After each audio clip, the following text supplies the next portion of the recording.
हम सब हिंदू गाय को माता मानते आए हैं, तो जिसको हम माता मान रहे हैं, हम उसको तो कम से कम अपने देश में ना काटें। उसके पैसे से तो हम अपने देश की, अब देखो गाय का मांस ना हजारों करोड़ का बिकता है, वो हजारों करोड़ देश के विकास में लगता है।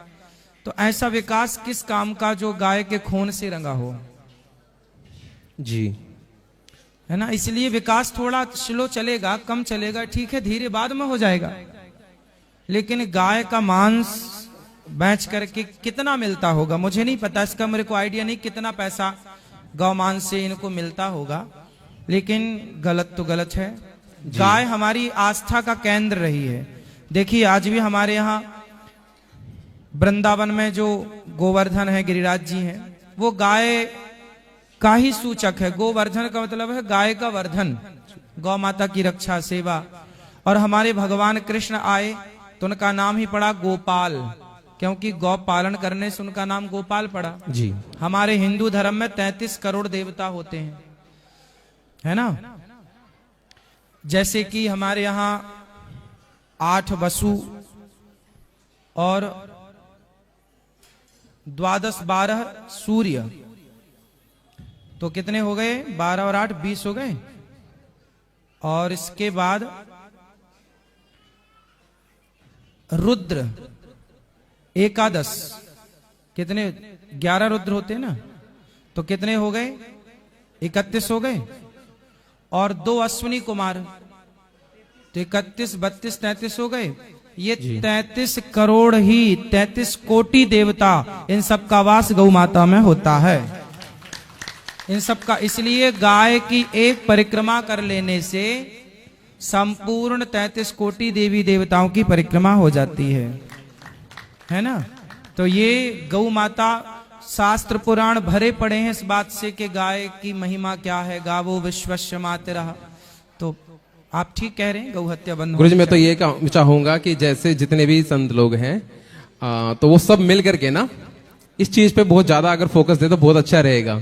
हाँ, क्योंकि ये हत्याएं जो हो रही है ये अच्छी नहीं है, ये वो भी भारत के अंदर में।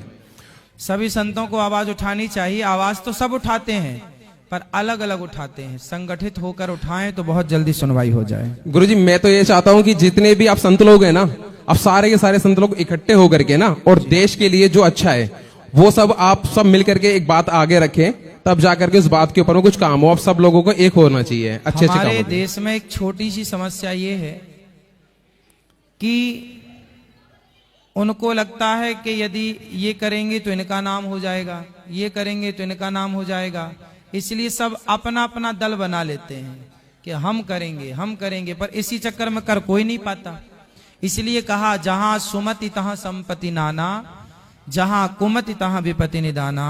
जब संगठित होगा भारत, जब संगठित होंगे सारे संत और संगठित होकर जब एक स्वर में आवाज लगेगी कि गौ हत्या बंद हो, तब सब कुछ हो सकता है। गुरुजी मेरा तो मानना यह है इस भारत का केवल संत ही नहीं, भारत का प्रत्येक नागरिक, प्रत्येक व्यक्ति, प्रत्येक गृहस्थ, प्रत्येक हिंदू, प्रत्येक सनातनी जब गौ हत्या को रोकने के लिए आवाज उठाएगा तो गौ हत्या रुकेगी। यदि फ्री में सिलेंडर बट रहे हैं, फ्री में लैपटॉप बट रहे हैं, फ्री में क्या क्या नहीं सरकारें बांटती, बिजली का बिल माफ, जी है ना, क्या क्या नहीं होता, रेल किराया फ्री बसों का, और भगवान जाने क्या क्या होता है। यदि इतना फ्री में हो सकता है तो भैया गौ हत्या से जो पैसा आ रहा है वो कितना आ रहा होगा, उसको रोक के और गौ माता को सुरक्षित रखा जाए, आजाद किया जाए, गायों को बंधन में ना रखा जाए जो कसाई ऊचड़ खानों में बंधन में रखे हुए हैं। रोज गाय ना गांव गांव से ट्रक आता है रात के 1 बजे, सारी जैसे आपके सड़क में गाय घूम रही है भर के ले गए, एक ट्रक में भर के, ऐसे एक इतने से ट्रक में इतनी सारी गाय एक के ऊपर, इतना उसके हाथ पांव तो वहीं टूट जाते हैं। मतलब धिक्कारती होगी गाय कि देखिए हम भारत में किस तरह से दुखी हैं।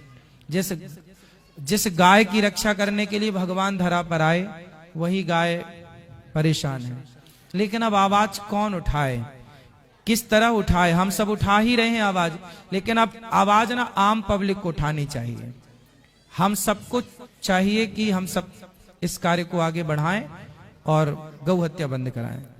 जी गुरुजी मैं एक चीज और मैं कह रहा हूँ कि यहाँ पर इस दुनिया का कोई भला अगर कोई कर सकता है ना, देखो मेरा ये अनुभव है आपकी कृपा से कि संतों से ज्यादा बढ़िया गृहस्थी का, समाज का, देश का भला कोई नहीं कर सकता, कोई नहीं कर सकता। ये मेरे अनुभव की बात है। ये मतलब अगर गुरु की शरण में रहेंगे और गुरु के आदेश से चलेंगे ना, तो देश भी अच्छा चल सकता है, गृहस्थी भी और समाज भी। बिल्कुल सही है। और गुरुजी आपके जो प्रसादी सेवा है ना, जो फ्री प्रसादी सेवा है, ऐसी उम्मीदें तो दुनिया सरकार से लगाती है कि सरकार ऐसा कुछ करे कि तीर्थ स्थल पे जहाँ पे इतना पब्लिक का आना होता है वहां पे ये सेवा जो है हमें बिना किसी शुल्क के मिल जाए। तो आप जो प्रसादी आपने जो सेवा कर रखी है ना, ये इतनी जनता के लिए, पता है वृंदावन आना लोगों के लिए कितना सहज हो गया है, बहुत सहज हो गया आपके कारण से। बिहारी जी के आदेश है, बिहारी जी की कृपा है और भगवान सब करा रहे हैं।